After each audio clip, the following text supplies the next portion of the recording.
안녕하세요. 미스코리아 국제회의 통역사들의 수다입니다. 안녕하세요. 안녕하세요. 네, 저희가 지금까지 여러 가지 얘기들을 나눴었는데요.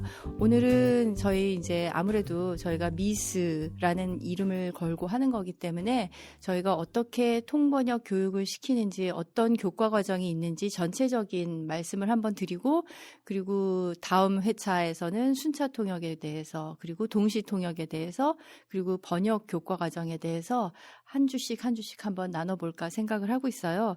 그래서 개괄적으로 오늘 이제 전체적인 우리의 커리큘럼은 어떻게 구성이 되어 있는지를 말씀을 드리려고 하는데요. 이시은 선생님, 우리 전공이 4가지로 나눠져 있는데요. 어떤 전공들이 있죠?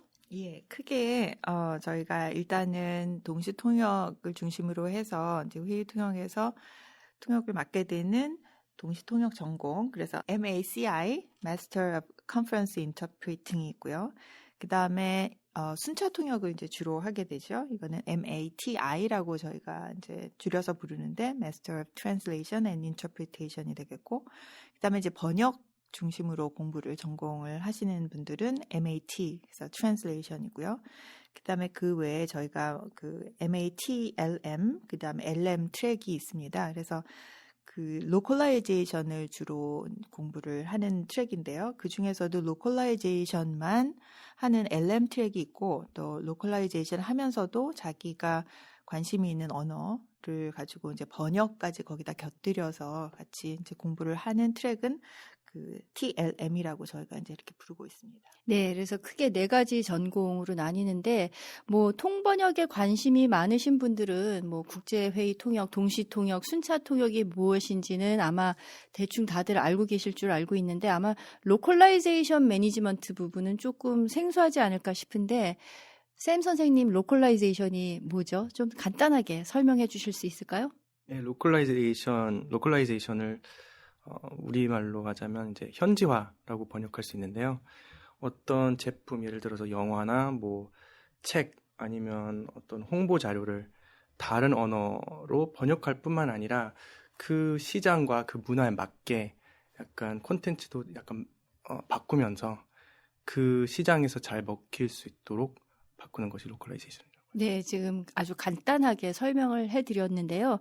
뭐 우리가 해외에서 사용하고 있는 개발이 된 생산이 된 제품들을 우리나라에서 전혀 무리 없이 사용하고 있는 거는 다 이런 로컬라이제이션 프로세스를 거쳐갔기 때문이라고 생각을 합니다.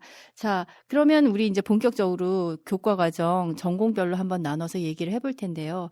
MACI, 아까 동시 통역을 중심으로 하는 교과 과정이라고 얘기를 했었는데, 이 교과 과정에서는 주로 어떤 과목들을 듣게 되나요, 이시은 선생님? 동시 통역이니까 그 학생들은 CI 전공을 하는 학생들은 당연히 동시 통역을 양방향으로 들어야 되겠고요. 한영 영한, 그리고 거기에 곁들여서 순차 통역도 역시 한영 영한 방향으로 듣게 됩니다. 그래서 그 4과목이 가장 중심이 되는 과목이라고 할 수 있죠. 그 외에 뭐 추가로 본인이 선택해서 듣는 과목도 있겠지만 그 CI 트랙 을 전공하시는 분들은 그렇게 4과목이 중심이 되겠습니다. 네, 샘 선생님. 그러면 MATI, 순차 통역을 중심으로 하는 교과 과정은 어떤 과목을 주로 듣나요? MATI에서는 순차 통역 위주로 듣고요. 그 외에도 번역 수업을 양방향으로 들어야 되고, 동시 통역은 선택으로 들을 수 있습니다.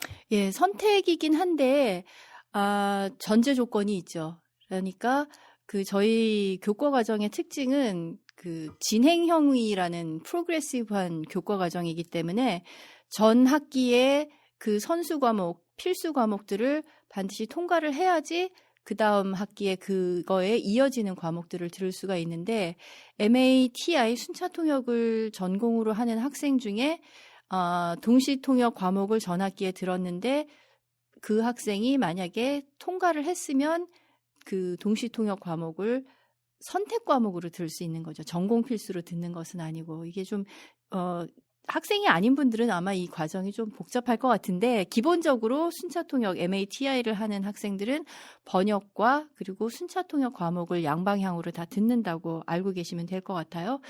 MAT는 어떨까요? 이시은 선생님 다시 설명해 주시겠어요?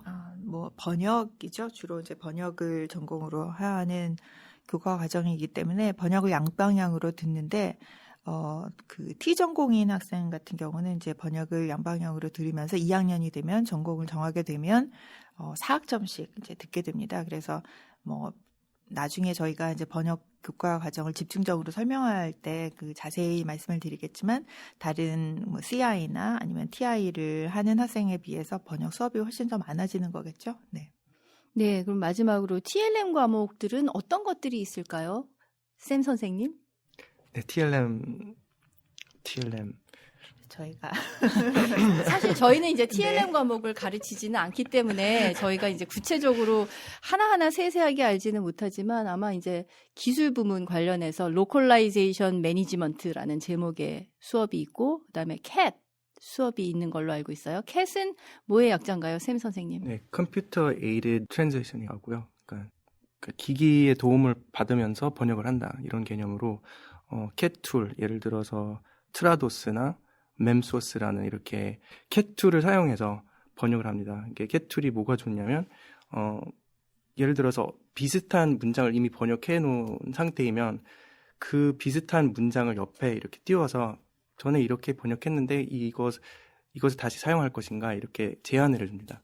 그리고 또 어떤 글로서리가 이미 입력되어 있으면 내가 일일이 다 모든 단어를 기억하지 않고 있어도 거기서 다 제안을 해주기 때문에 좀 더 빠른 속도로 번역을 할 수 있습니다. 네. 그리고 뭐 소프트웨어 로컬라이제이션, 뭐 데스크탑 퍼블리싱 이제 과목 제목들을 제가 지금 나열을 하는 건데요. 사실 세부적으로 뭘 가르치는지는 제 전공 분야가 아니어서 저도 잘 모르긴 합니다만 뭐 지금 그리고 그 컴퓨터 언어 파이썬 같은 것도 교육을 하고 있는 걸로 알고 있어요. 그래서 그러한 과목들을 주로 많이 배우고 그다음에 이제 비즈니스 매니지먼트, 뭐 어카운팅 이런 과목들을 공부하고 있는 것으로 알고 있습니다.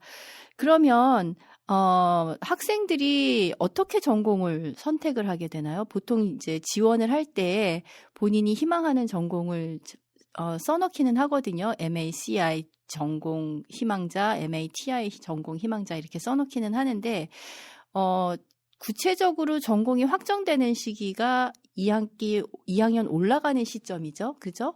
그래서 어떻게 해서 그렇게 되는지 한번 설명을 했으면 좋겠는데, 이시윤 선생님.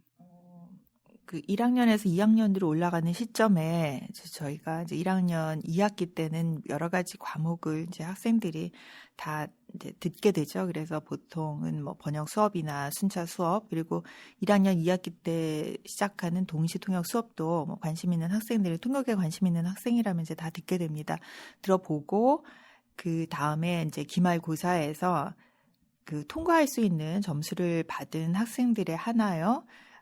본인이 원하는 전공을 선택할 수 있도록 해주고 있죠. 그래서 만약 CI 전공을 하고 싶다라는 학생일 경우에는 동시통역 양방향 그리고 순차통역 양방향을 반드시 통과해야 되고요. 1학년 2학기 때 순차통역, 그러니까는 TI를 전공하고자 하는 학생인 경우에는 마찬가지로 순차통역 양방향 그리고 거기에 플러스 번역 양방향을 통과해야 하고 만약 뭐 통역 보다는 번역에 관심 있다라고 하는 학생들 같은 경우는 번역을 양방향으로 통과하게 되면 자기가 원하는 전공을 선택할 수가 있겠습니다. 네, 1학년 과정에서는 번역과 통역, 순차 통역, 동시 통역 과정을 다 거의 다 듣기 때문에 2학년으로 올라가는 시점까지 그 CI 국제회의 동시 통역을 전공하고자 하는 학생들도 번역은 다 통과를 해야 되는 거죠. 그죠? 네. 그리고 이제 2학년 올라가면서부터는 그 동시 통역을 중점적으로 공부하는 학생들은 번역을 선택을 할 수도 있고 선택을 하지 않을 수도 있고 그러나 1학년 2학기가 마치는 시점에는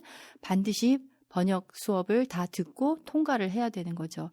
샘 선생님, 그럼 지금 통과한다는 말을 저희들이 지금 여러 번 사용을 했는데 통과한다는 거는 어떤 의미입니까? 어떤 기준으로 통과를 하는 거죠? 네, 우리 프로그램에서는 B-가 불합격이고요. 그래서 B 이상을 받아야 통과한다고 말할 수가 있습니다. 예, 그래서 패스 페일로 나눠 본다면은 B 이상의 학점을 받아야지 학생들이 이제 그 과목을 성공적으로 수행했다고 생각해서 패스 되는 거고 B 마이너스 학점을 받게 되면은 이제 페일을 하는 거죠. 그래서 본인이 원하는 전공을 그 점수 때문에 선택을 하지 못하는 경우들도 있죠. 그러면 1학년 2학기가 끝났는데 내가 그 원하는 동시통역을 듣고 싶은데 동시통역 과목에서 페일을 했다. 이럴 경우에는 전혀 할 수 있는 방법이 없는 걸까요? 아니죠. 저희는 항상 네. 2번의 기회를 줍니다. 그래서 만약 이제 5월에 보통 저희가 기말고사를 보게 되는데 5월에 그 기말고사에 통과를 하지 못한 학생 같은 경우에는 이제 여름방학 때 열심히 공부를 해서 박차를 가해서 공부를 한 다음에 8월에 다음 학기가 시작하기 전에 바로 전에 저희가 이제 재시험 기회를 주죠. 그때 재시험을 보고 치르고 거기에서 통과할 수 있는 그런 점수를 받게 되면 그때 자기가 원하는 전공을 선택할 수 있는 기회가 주어집니다. 네, 그래서 최소한 2번의 기회를 통해서 본인이 원하는 전공을 이제 확정 짓고 2학년으로 올라가서 그 전공 공부를 하게 되죠. 그러면 그 보통 이제 지원서에다가 MACI니, MATI니 이렇게 본인들이 자체적으로 희망하는 전공을 기술을 하곤 하는데 어떤 자질을 가진 학생들이 CI에 더 적합하고 어떤 자질을 가진 학생들이 번역에 더 적합할지 한번 얘기를 나눠봤으면 좋겠는데요. 제가 먼저 좀 설명을 하면 저는 개인적으로 번역을 전공으로 하고 싶어하는 학생들은 문장력이 참 좋아야 될 것 같고 물론 이제 모든 전공의 공통점인 거는 언어 능력이 한국어, 영어 다 뛰어나야 된다라는 것, 이해하고 말하고 쓰고 하는데 무리가 없어야 된다라는 것, 그리고 문화적인 측면에서도 양 문화를 다 이해하고 있어야 된다라는 것, 그리고 이해력이 떨어져서는 안 된다라는 거. 이게 이제 기본적으로 갖추어야 되는 자질이고, 이제 전공으로 나눠서 보면 번역은 특히 이제 앉아서 글 쓰는 거 좋아하고,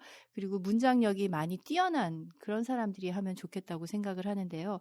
통역을 전공으로 하는 사람들은 어떤 자질이 더 있으면 좋을까요, 샘 선생님? 역시 번역하는 학생들보다 순발력이 더 중요하겠습니다. 번역은 이렇게 앉아서 고민하고 글을 쓸 수 있고 또 고치고 싶으면 다시 가서 고칠 수 있는데 통역이라는 것은 그 순간순간에 빨리 그 언어를 전환해서 빨리 말해야 되기 때문에 순발력이 매우 중요합니다. 네, 그래서 순간적으로 빨리 판단을 해서 적절한 언어 선택을, 단어 선택을 하고 그 용도에 맞는 언어를 구사해야 되기 때문에 그런 순발력이 굉장히 많이 중요하죠. 그래서 그런 자질들을 갖춘 사람들이 이 통역을 공부하기에, 통역을 전공하기에 좀 적절하다고 생각이 되는데요. 저희 이제 샘 선생님, 이시은 선생님, 저를 포함해서 다 통역도 하고 번역도 하고 또 가르치는 것도 통역도 가르치고 번역도 가르치는데 저희 얘기가 지금 너무 딱딱하게 진행된 것 같아서 그냥 여담처럼 각 선생님들께서는 통역을 하는 게 좋으세요? 번역을 하는 게 좋으세요?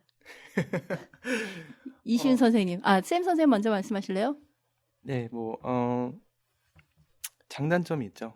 그러니까 통역을 할 경우에는 그 일이 끝나면 이제 더 이상 그 일을 생각하지 않고 그리고 내가 작업한 무슨 결과물이 없기 때문에 그냥 잊어버릴 수 있는데 그 반면에 번역을 하면 내가 작업한 뭔가 그 글이 어딘가 네, 돌아다니기 맞아요. 때문에 네. 항상 불안한 마음이 약간 남아있고 또 그걸 고쳐달라고 또 요청이 올 수도 있고 대신 역시 번역은 집에서 편한 옷을 입고 간식을 먹으면서 뭐 유튜브를 잠깐 보면서 작업할 수 있기 때문에 그런 부분은 편한데요. 그러니까 역시 그 순발력이 필요한 것, 그 순간순간 빨리빨리 생각해서 뭔가 이렇게 퍼포먼스를 한다는 게 더 재미있긴 있는 것 같아요. 예, 각자의 성향에 따라 다른데 이시은 선생님은 어떠세요? 저도 비슷한 생각입니다. 비슷한 생각이고요. 그 통역을 하게 되면 좀 떨리고 그다음에 이제 남 앞에 서야 되는 이런 상황이기 때문에 자기가 혹시 못하면 어떡할까라는 것 때문에 긴장이 많이 되긴 하지만 긴장이 되는 만큼 만약 통역을 훌륭하게 해냈을 때 어떤 성취감 같은 것은 희열 이런 것을 느껴볼 수 있는 것이 통역인 것 같고요.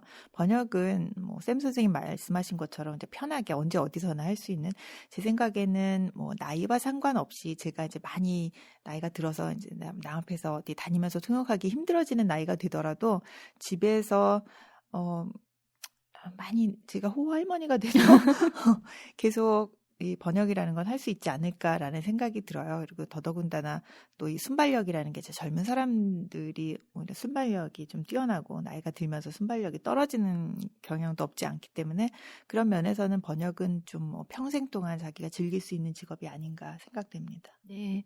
저는 개인적으로 통역 일을 할 때는 번역하는 게 낫네 하는 생각이 들고 번역 일을 할 때는 통역을 하는 게 더 재미있는데 하는 생각이 항상 들어요. 그래서 지금 말씀하신 장단점들이 다 가지고 있기 때문에 긴장을 너무 많이 하면서 통역을 해야 될 때는 좀 편하게 번역을 할 걸. 근데 번역을 하면서 막 머리를 싸내면서 이렇게 앉아서 한참을 많이 일을 할 때는 통역에서 몇 시간 하고 빨리 끝내면 좋을 걸 이런 생각들을 하기 때문에 저는 그렇다고 생각을 했어요. 맞습니다. 네. 통역은 괴로움의 강도가 굉장히 강하지만 빨리 끝나고 번역 같은 경우는 이제 뭐 그런 긴장감은 없지만 괴로움이 좀 오래 간다. 네. 그렇지만 또 마감 시간이 너무 촉박하면 그거에 대한 번역에 대한 긴장감도 사실 있기는 한데요. 네. 저희가 지금 약간 간단하게 전공 얘기들을 나눠드리고 우리 통번역에 대해서 어떻게 우리의 그 선호도는 무엇인지 잠깐 얘기를 나눠봤는데 다음 차부터는 이제 순차 통역 그리고 동시 통역 번역에 대해서 조금 더 깊이 있게 말씀을 드리는 시간을 갖기로 하고 오늘은 여기서 간단하게 말씀을 마쳤으면 좋겠습니다. 그동안 재밌었고요. 다음 주에 또 뵙겠습니다. 안녕히 계세요. 안녕히 안녕히 계세요.